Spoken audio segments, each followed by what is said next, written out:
Hey guys, it's Edwin here, and today we're going to talk about something which affects all of us. We're going to talk about how to take full responsibility and how to be more accountable in your life. I have to admit, taking full responsibility is not the easiest thing to do in life, but it's the most important thing in your healing journey. It's not just vital in the realm of healing from abuse, but it's just in just general personal development. Taking responsibility should not be confused with like being at fault for what happened in your past life or being at fault for what happened for a past circumstance. No. In fact, when I was like doing this research, I found something interesting when it comes to responsibility. You can view responsibility as response plus ability, which means that you have the ability to respond to any circumstance or any situation in your life in this present moment. When you are not taking full responsibility of your healing journey, you'll be stuck in blame game, excuses, and countless justifications. You'll even find yourself in some sort of comfort being in this space because the ego loves that, because it feeds you with that idea that you are doing great and you don't have to even work on yourself, or you don't have to do anything about it to transform your life. You'll just be comfortable. Something about the mind is it will always choose something which is least emotionally challenging. So if I blame something for my circumstances in life, then it means that I don't have to do anything about it. I don't have to do the inner work. They are just the problem, not me. So when you focus on those past circumstances which we cannot control, it provides a certain feeling of comfort and it leads you to this state of being stuck in your healing journey.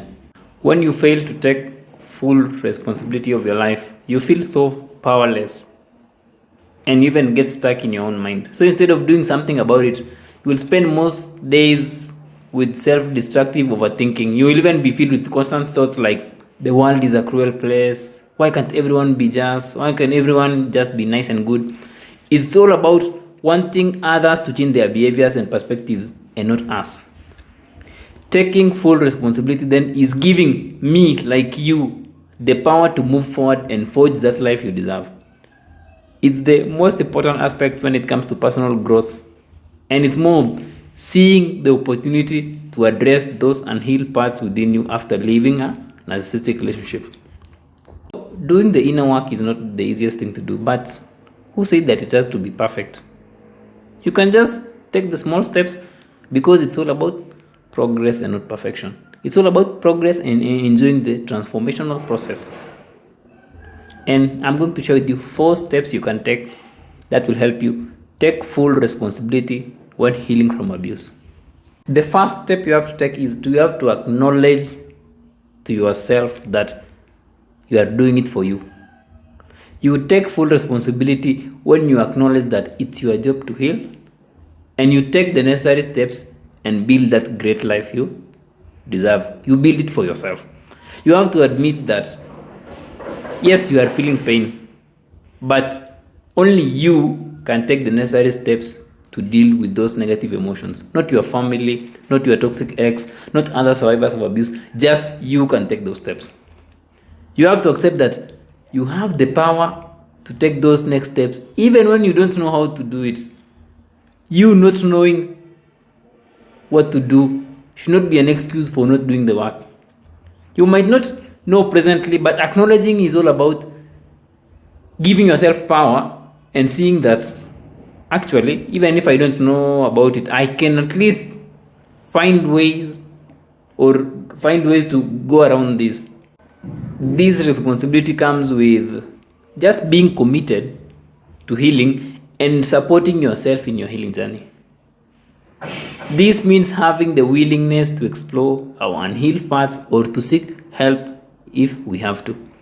One mantra you can reflect on is something like, yes, I was in an abusive relationship, but from now on, I take 100% responsibility of my healing journey. Not my ex, not my parents, just me. We may reduce the emotional pain by just shifting the blame to something outside us, but that will just keep you stuck. You have to acknowledge that you'll do what it takes and your healing is your top priority. That's the first step you can take when it comes to taking full responsibility of your healing journey from abuse.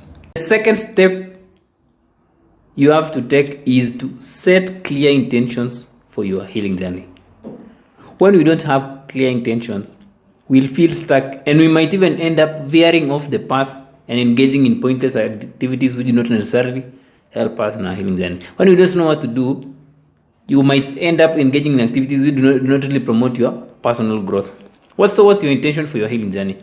Is it to never attract narcissists again? Is it to stop being a people pleaser? Is it to be able to set and uphold healthy boundaries? Is it to be able to attract a healthy relationship? Is it to be able to accept yourself the way you are? Is it to be able to love yourself unconditionally? Is it to be able to say no without feeling guilty?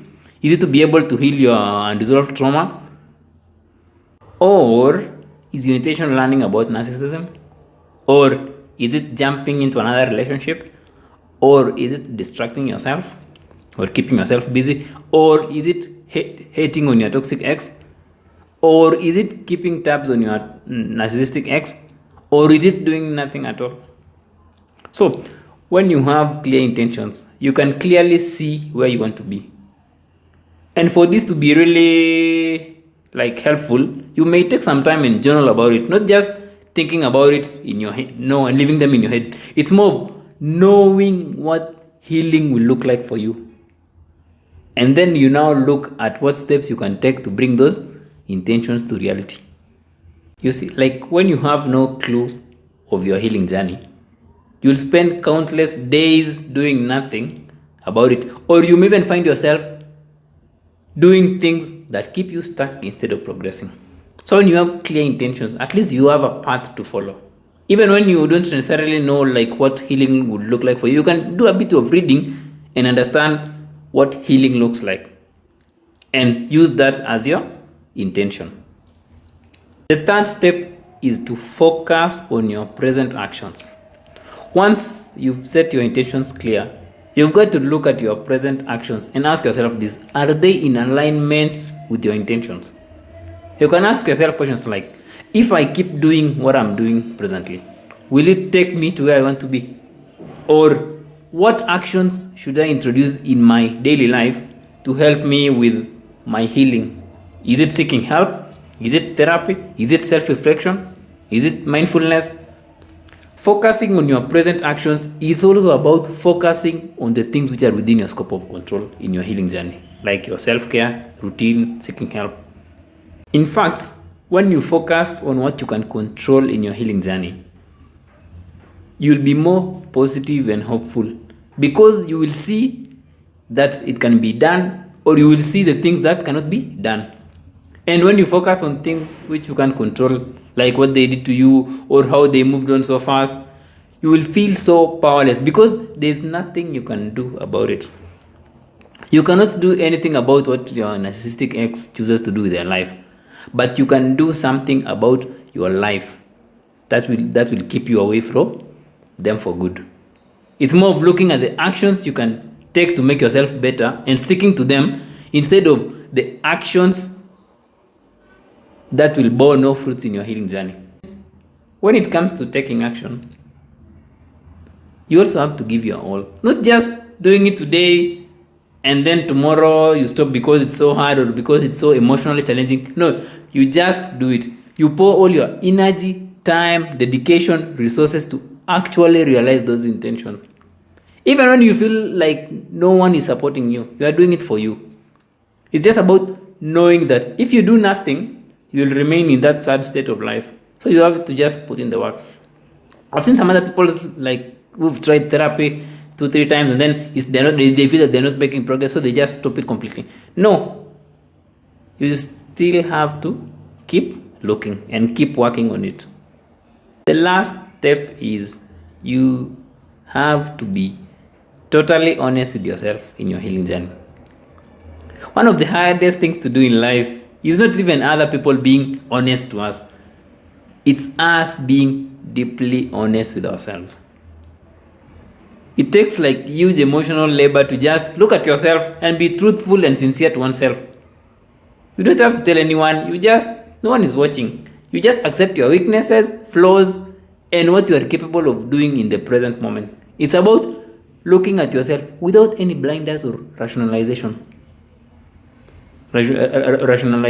or justifications or excuses. Some of the questions you can ask yourself are things like, am I ready for a new relationship, or am I just looking for an escape? Or can I really heal and pull this off on my own without professional help? Or what areas of my healing journey am I lying to myself, and what can I do instead? Am I really okay, or am I in pain? Can I really set and uphold healthy boundaries as people say? Can I say no and walk away? Was I really happy in that relationship? Or was I really happy before that relationship? Or can I really change them? Being honest with yourself is just compassionately looking at you without any filters, and then taking the necessary steps to be in alignment with your authenticity. You gently question yourself, not from your beliefs, but without those beliefs. Just like you are totally naked, just like from your own nakedness. This kind of honesty is not really about the other, it's about you and yourself. When you are totally honest with yourself, you will look at your deep fears with an open mind and not just ignoring them or just wanting to distract yourself from them. It's also about being honest with your limits and what you can possibly do in this present moment. Because at times you might just be exaggerating what you can possibly do. Let's say you are hurt, you are traumatized, but you might exaggerate what you can possibly do and say that I'm ready for a new relationship. But when you are honest with yourself, you just sit down, reflect, and say, hey, I'm not ready. I'm not sure even if I can say no. I'm not sure even if I can walk away. I'm not sure even if I can attract a healthy relationship. Just being totally honest with yourself. It can be so freeing. And that's what it takes when it comes to taking full responsibility of your life. When we take full personal responsibility of our lives, we free ourselves from the burden of trying to do the impossible or trying to achieve what cannot be achieved. Taking full responsibility of our lives is not the easy thing, but in the end, it makes life easy on the inside. It may not be easy, but on the inside, it will be easy. When you take full responsibility, you know that you are in control of how you respond to situations inside you. It's the greatest foundation of your healing journey, and it will even save you the energy you would have wasted elsewhere. The energy you would have wasted being stuck in the never-ending blame game or focusing on the narcissist or on your toxic ex. Because when you focus that energy on something which is beyond your control, it will make it really hard for you to finally heal and reclaim that life you deserve. Because you can't do anything about it. You can only do something about your present actions. You are responsible for your present actions, not for the actions of the other. That's why you need not wait for your toxic ex to be accountable for their actions. Instead, be accountable for how you can keep them away from your life for good, or on how you can have that happy life you deserve. Do not wait. Go inwards and address those deep insecurities, and that's the only way you can break free and find peace in life. Yes, I know taking responsibility is easier said than done, because of course the subconscious mind with all your trauma will still be pulling the strings behind the scenes. But that doesn't mean that we have to do nothing about it. We just have to accept the challenge and get to work. Not just push away the challenge. You just say, it's okay. I know it's not easy, but I'm still doing it because I'm doing it for me. Hope you found that informative, guys. Feel free to share, comment, and subscribe. Until next time, see ya.